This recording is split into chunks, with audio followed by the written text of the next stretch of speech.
All right, Alexandra, let's talk about the January 6th narrative. And in this video, we're going to cite much of the work from John Solomon from Just the News. Just real quick, John Solomon was one of the few reporters, the few journalists, real journalists that got Russiagate and Ukrainegate 100% right. He's also been reporting a lot on Burisma as well, and he got that one right as well. Anyway, he's been digging around DC, and he actually comes to the conclusion that much of the narrative that we've been fed with the loaded terms like insurrectionists and incitement may not hold true once a proper investigation is done. And I think that's the main point, is that we've rushed into, the United States has rushed into an impeachment without a proper investigation. And Solomon points out at the beginning of an article that he's produced regarding some of the facts behind the January 6th event, that this is not uncommon in the history of the United States. And you could just point to incidences like Iraq WMDs, like Benghazi, like the Steele dossier. Many times the media rushes out to state certain things as what should be believed.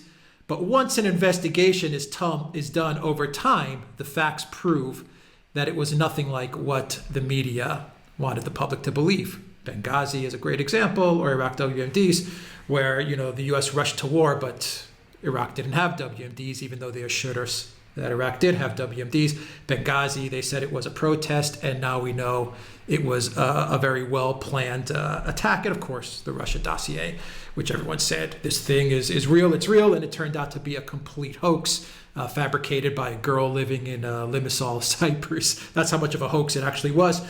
And John Solomon, I think, is making a great point in that we should all take a step back and not make any claims as to what happened on January 6th, claims that we know certain things happened, until an investigation is done. Because as we go into the video, I'm going to read you 3 questions and points that John Solomon makes as to why the narrative already is starting to crumble. So we all need to not buy into the mainstream media propaganda and just give it a little more time until we can get some more facts out, which I am confident, as is John Solomon, will have a much better understanding as to the real facts behind the events on January 6th.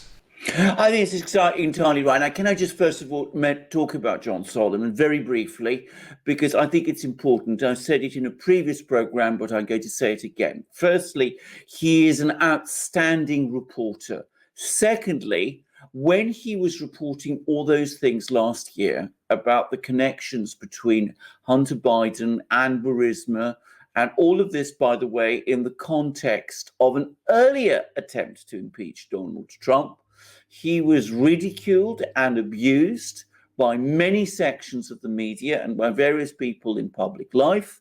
And he was basically forced to leave the Hill where he had been publishing his material. He has been proved completely right. All the things he was saying about Hunter Biden and Burisma have turned out to be corroborated and almost certainly true. And it turns out that they were the subject at that time when John Solomon was under abuse and criticism of an investigation by the US authorities themselves, which shamefully they kept secret. Anyway, let's now turn to the events on the 6th of January and John Solomon's points about these.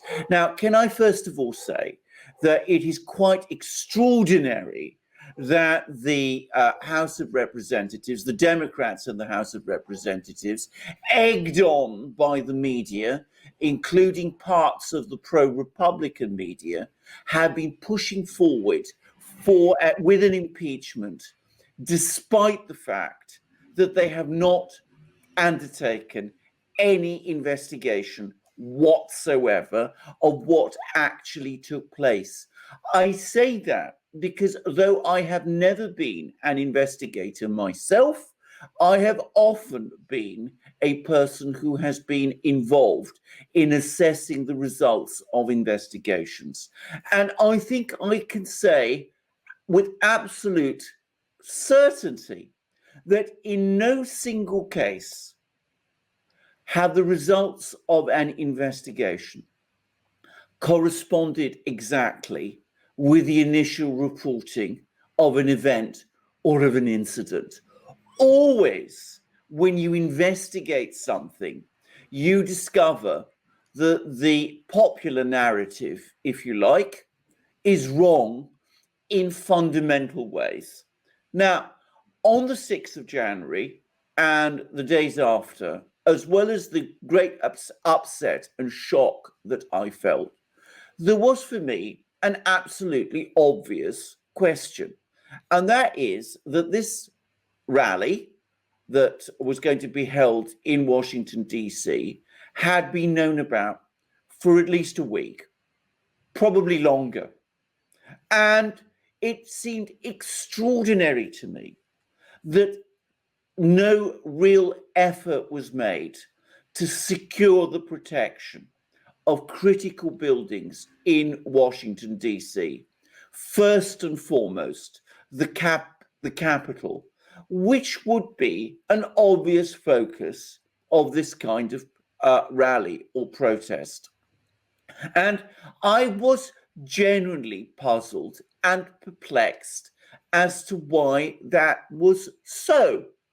It also seemed to me that, firstly, the allegation of incitement that was being made against Donald Trump made no sense and did not correspond in any way with anything that he actually said in the speech he made at that rally, where he was very careful to tell his supporters to protest peacefully and patriotically. Those are the words there. You will find no word in that speech that encourages anyone to use violence, either directly or implicitly.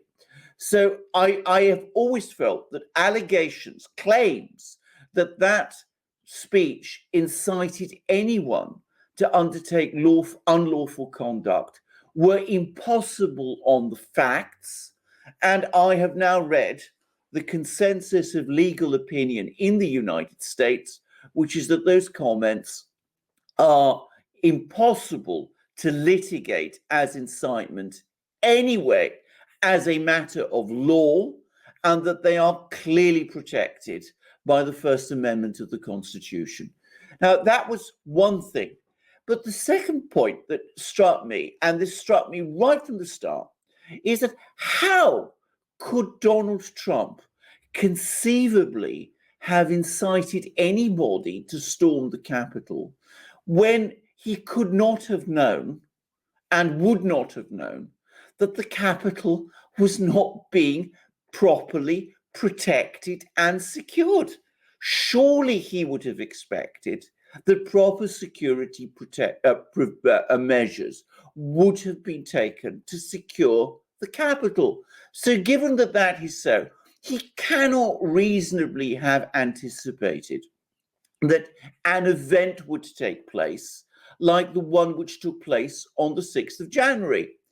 And moreover, focusing so much on Donald Trump ignores the actions of other parties who were clearly far more responsible for what took place, those parties being the protesters who entered the Capitol themselves, but also, first and foremost, those persons who failed in their duty to secure the Capitol properly.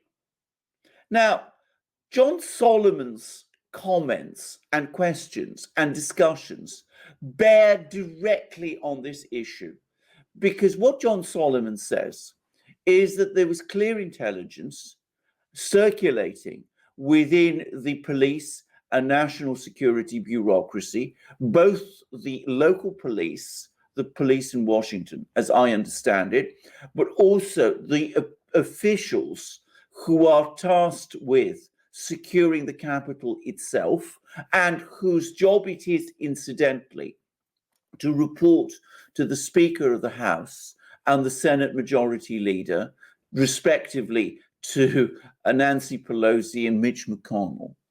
These people were being fed intelligence that there was a plan on the part of some people who were intending to come to that rally to launch some kind of attack on the Capitol. If that is true, and I have no reason to doubt it, and I think it is highly likely and plausible on its face, and John Solomon, who, as I said, is a highly reliable journalist, says that this was so, then if this was planned in advance, it cannot have been connected to anything Donald Trump said at that rally, because clearly he couldn't have incited some people to do something that they were already intent on doing. And as a matter of fact, he didn't, as I said, incite anybody anyway. But secondly, it begs the question of why, when all the people who were responsible for securing the Capitol had that information that something of that nature was being prepared, they didn't take the necessary steps, which it would have been easy to do to protect it. So there are lots of questions which certainly should have been asked in any impeachment process, which have not been asked, and which mean that the impeachment is proceeding on the basis of evidence or of an official narrative or a popular narrative, if you prefer, which in its basic details is almost certainly wrong. All right, so we already have video that's coming out, which shows that there are people who are planning something. I'm on Citizen Free Press, and it says, "What's the floor plan? New suspicious video emerges from the Capitol siege." And sure enough, this video, without a doubt, shows people trying to get into the Capitol and people inside a room in the Capitol, and they're talking about floor plans and they're coordinating efforts. I mean, this is without a doubt. I'll put a link to these videos down below so everyone can take a look. But they're making the rounds, and it's as clear as day that there is a group of people that are talking about how they are going to cause trouble inside the Capitol. Who these people are, I don't know, but we have their faces. We can see them in the video, so it shouldn't be very difficult for the authorities to track them down and see what's going on. The one woman that seems to be coordinating everything is a woman in a pink hat, and she's outside and she's kind of directing people where to go and how to do things and what to look for. So that's the first thing. John Solomon's article is titled "Rush to Judgment. 3 crucial questions remain unanswered about the Capitol siege. What did Nancy Pelosi know? A prior plot or spontaneous riot? Were there inside facilitators?" I will put a link for this article down below. The 3 questions that John Solomon asks are in order. How could Trump incite an attack that had already been pre-planned and was in motion before his speech ended? We know, as a matter of fact, that the FBI, the NYPD, the DC police, they all had credible intelligence that something was going to go down at least a week in advance. So how could Trump incite something that was not spontaneous and that the police already knew was, or at least had information of possibly occurring at the Capitol? The second question that John Solomon asks is, what did House Speaker Nancy Pelosi and the other leaders in Congress know, and when did they know it, about the possibility for violence and the Pentagon's pre-attack offer to send National Guardsmen to reinforce the Capitol Police? There were offers to send National Guard in there. There were opportunities to lock down the Capitol better. They weren't taken. And as you said, Alexander, all the information, especially from the Sergeant at Arms and all the people that are responsible for securing the Capitol, they just didn't do their jobs, it seems. Many people have resigned over this, I believe, including the Sergeant of Arms at the Capitol. And Solomon asked the questions, well, what did Pelosi, Schumer, Mitch McConnell know then? Because obviously the security of the Capitol were liaising with them. and they must have told them about the offers for the National Guard and protection. Obviously, those offers weren't taken, so we need to figure out why. And finally, the last question is, this is a troubling question, is were there facilitators inside the Capitol and outside it who instigated or enabled the attack to be carried out? John Solomon says that Representative James Clyburn, a Democrat, very anti-Trump, said one of the House's longest serving and most respected members first raised this question a few days ago. He aptly noted that protesters were able to locate and penetrate his unlisted, unmarked office within minutes, raising the possibility they had inside help. I just want to say very quickly 2 more points. The final point about inside information seems to corroborate with the video that's now out, where you have this woman in a pink hat kind of directing people and telling them where to go. How did she know all these things? It seems to be someone must have given her something. So I don't know. That has to be investigated. And John Solomon has asked for information from the DC police. He's made a Freedom of Information Act request. It has been denied.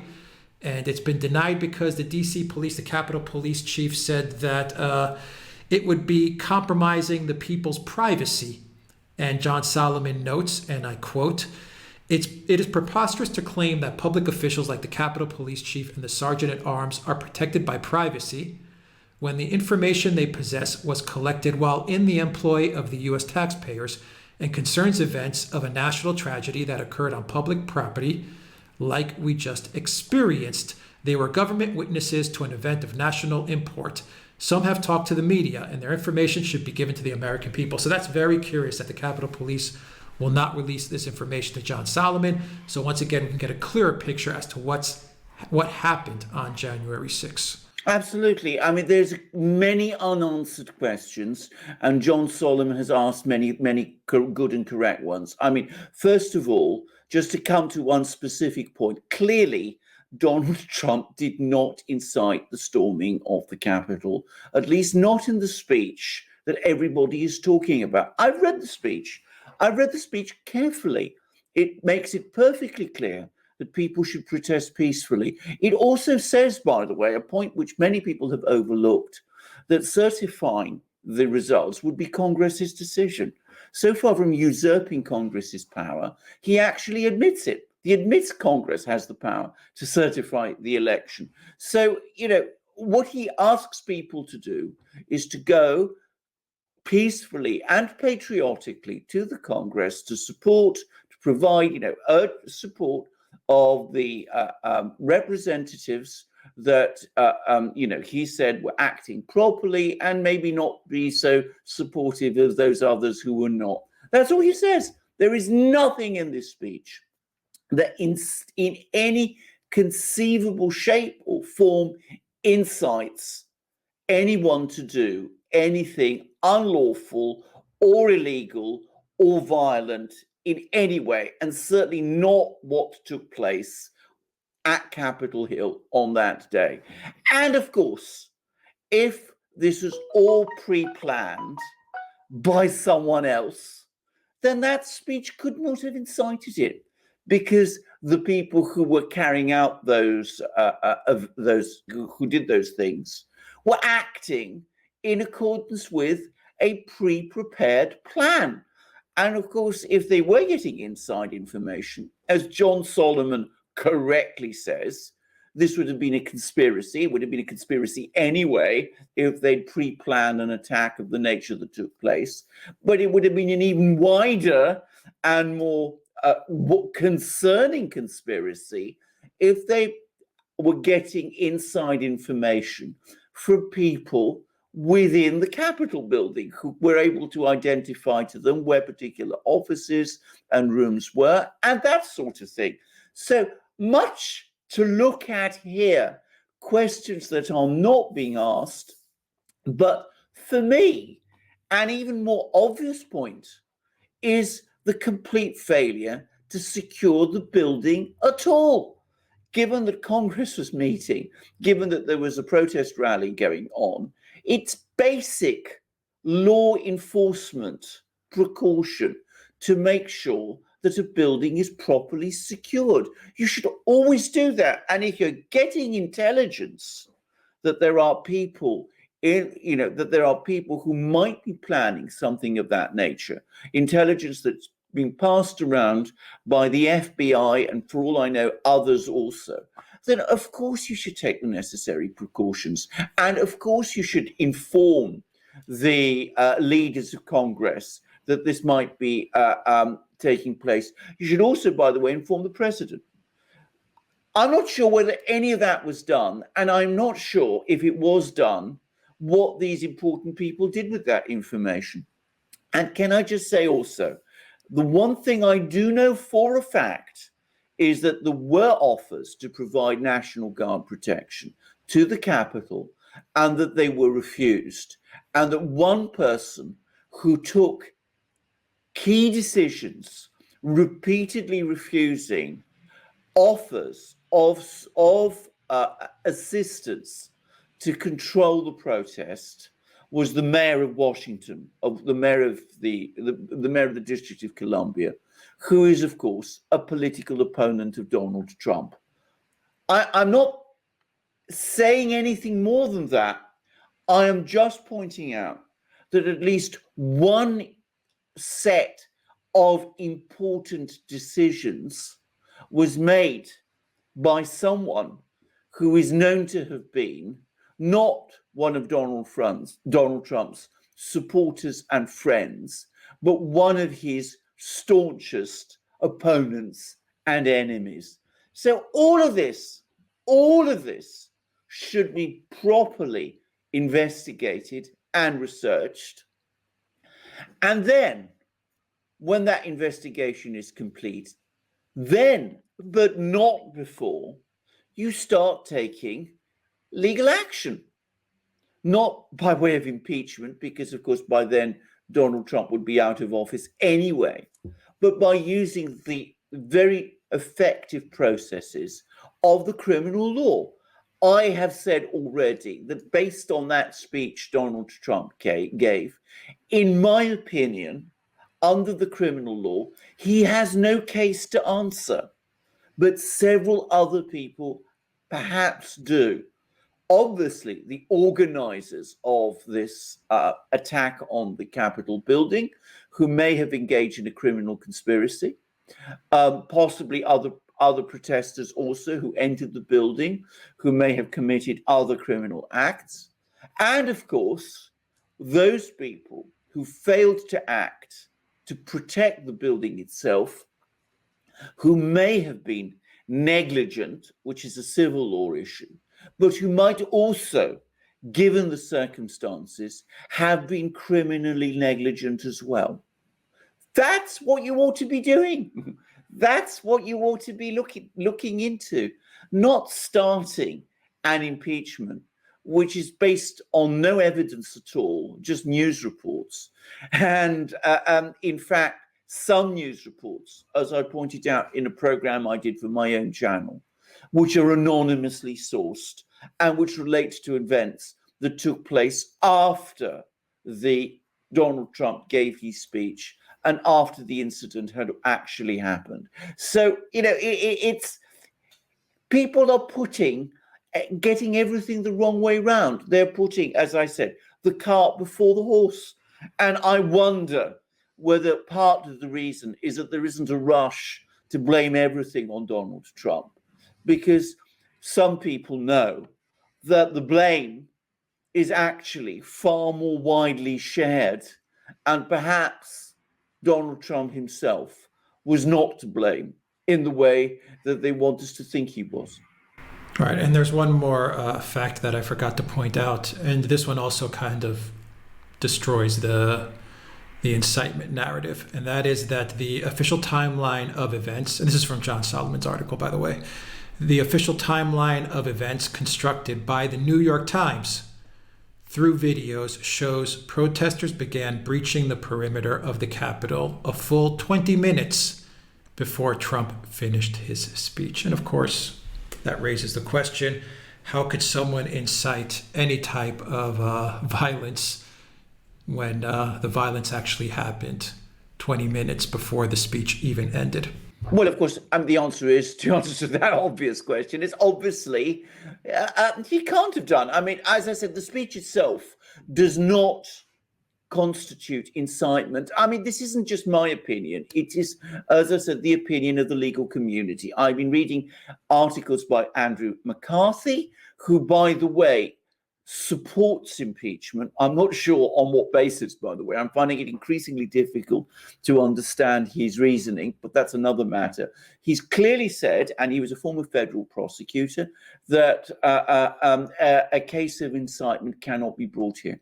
And of course, Jonathan Turley, who we all know and speak much about and all greatly respect, he takes the same view. He clearly says that there is no incitement case here at all. And of course, if it was pre-planned, there couldn't have been incitement, even if Donald Trump had said other things than the things that he did. And if these events took place before he said anything, then of course there couldn't have been incitement either. I mean, the whole thing makes no sense. People have rushed into an impeachment process without checking the facts, and the facts are increasingly turning out against them. May I say again, this is absolutely typical. When I say that I've looked at investigations, I've also looked at investigations which ended in, which looked at miscarriages of justice, people actually being imprisoned for crimes they never committed. And in at least one case I know of, that happened because a prosecution was rushed and a jury was swayed by emotional reporting of an incident, which it turned out was fundamentally and in fact entirely wrong, and that the person in question was entirely innocent of the case which had been brought against him. The case in question, by the way, for people to know, was that of a murder in Britain of a BBC journalist called Jill Dando. All right, we'll leave it there. Alexander Verkers, thank you very much. Guys, please follow us, subscribe to our channels on BitChute, Odyssey, and Rumble. You will find those links down below, and also PayPal, Patreon, Subscribe, Star, and BitChute. Please help this channel out by donating to this channel. We really appreciate all the donations. And of course, the merchandise is at the Duran shop, the best merchandise in the world. Magic mugs and all kinds of shirts, long sleeve shirts, you name it, we've got it. Long sleeved, short sleeved. We've also got amazing hats like this one, which you can see, both truckers' hats and baseball hats, hoodies and sweatshirts, amazing things. We get rapturous feedback from the people who buy it, and you buy them, and you get to support the Duran by buying them too. So you can support the Duran by buying from our shop, and you can support the Duran by supporting us in our other platforms, and by supporting us through PayPal, Subscribe, Star, and Patreon. And please look up our other channels also, Alex's channel and mine. You'll find links under this video, and please also come to our next broadcast. All right, Alexander Verkers, thank you very much. Until next time, everybody, take care.